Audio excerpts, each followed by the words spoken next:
this is your instructor Joy.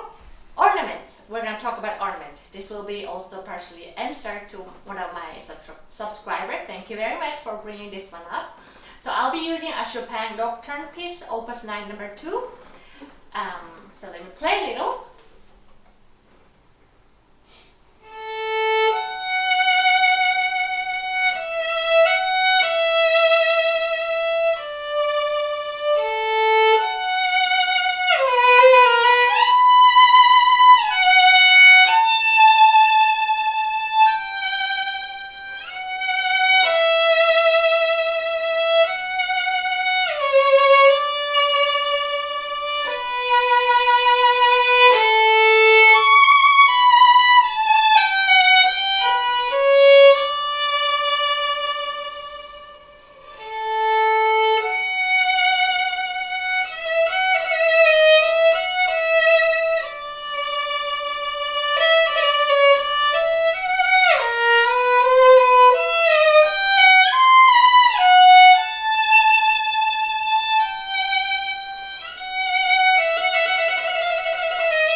So as you can see, there are some little notes here and there that's happening.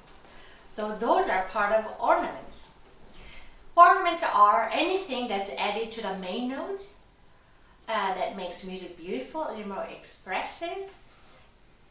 Sometimes it could be a trill, sometimes a little zigzag sign, sometimes ornament sign looks like a letter S sideways like this. Sometimes a little tiny note right in front of the main note, or a couple of or many tiny notes all written out next to the main notes. Those are all ornaments, whatever it makes the music beautiful. I will just simplify that one so that this video doesn't go for too long, because one could get into a great depth when it comes to the ornaments. There were times in Baroque era where the musicians can do whatever ornament one thinks beautiful. On the other hand, all the same time in Baroque era, Johann Sebastian Bach was very specific about his ornaments. So he wrote it, he had a million different signs, and he explained everything, how it specifically has to be supposed to be played, or written out everything. As a violinist, as a musician, when composer spend extra time in writing down how these specific ornaments are supposed to play, we're supposed to respect that, and we're supposed to learn that way. But some composers just put signs that's well known to us. Those are trills, the little TR above the notes, and also a little zigzag up and down, and then sometimes also letter S sideways, or little notes, grace notes, tiny notes slur to the main notes in front or after. Main thing is, no matter what ornaments you play, you have to stay within the key signature. Even though it doesn't say, it still have to stay with a key signature. So let's say trill. Let's say you're playing, in this case I'm playing Nocturne in the key of D major. Let's say I have a trill on the note of F sharp.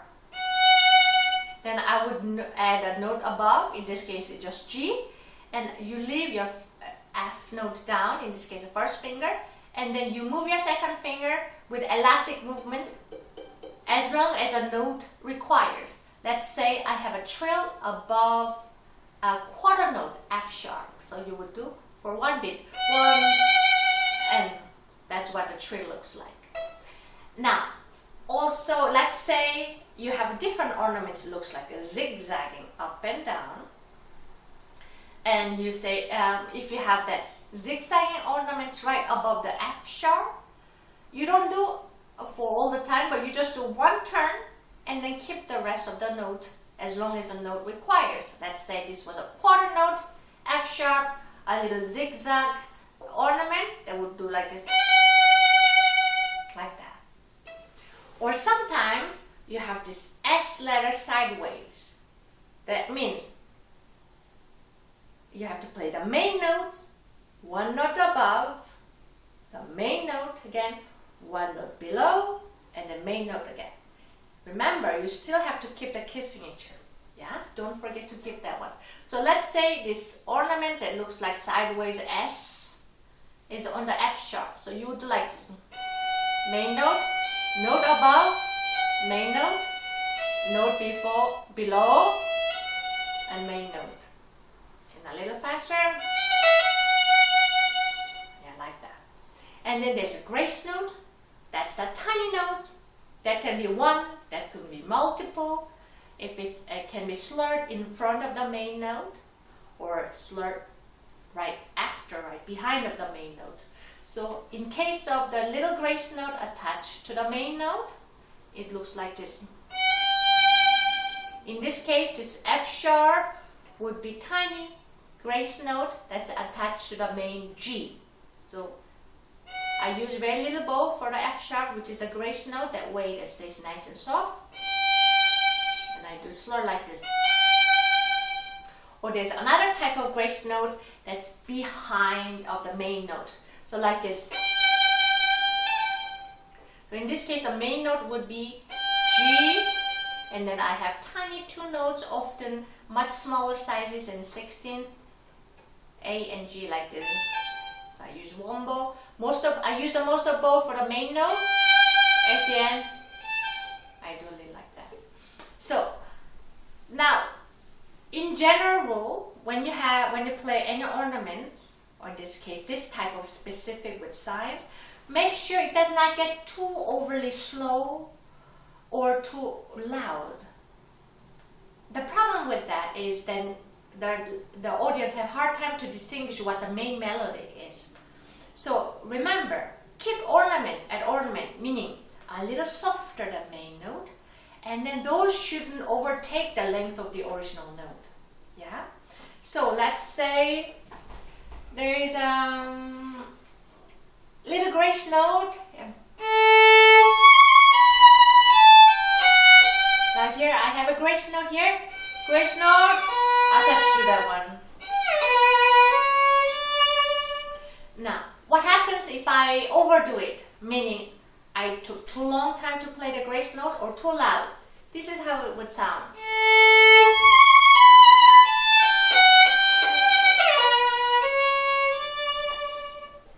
It sounds a little odd. Some people do that just as a little difference. Maybe you can do once, but if you do that all the time, people get confused, don't know what it is, what's going on. If you really can't, if you're too tempted to do, okay, do only once, maybe twice, but no more, because you want to keep the main picture as a main picture, like this.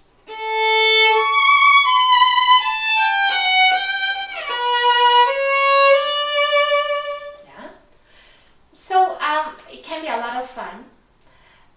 And I hope you find your way to express using these ornaments, and make sure it always belongs to the music. Ornaments are not just mechanical little fingering here and there.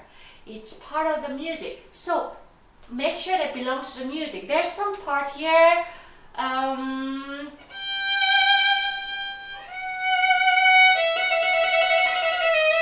There's a little trill.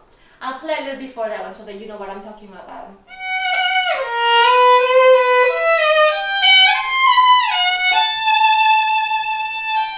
Right here. Even though it's a simple trill, I like to start a little slower trill and then get faster. That way I express that, oh, we just had a really loud climax, but I'm slowly picking up, but with a grace, very elegant way and a soft way. By starting through slowly, but eventually I get faster, like this.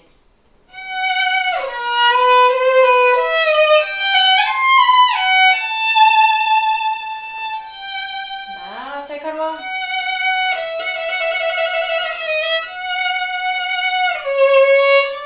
Then I catch up and I bring back to where the mood is. It can be a lot of fun. And then sometimes the ornament can be played out. So when it's a little fancy, like this,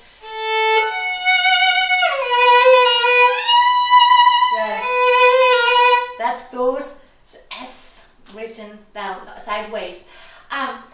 You can play out ornaments, but make sure the main note has to be as loud or louder. In this case, I make sure the main note plays out.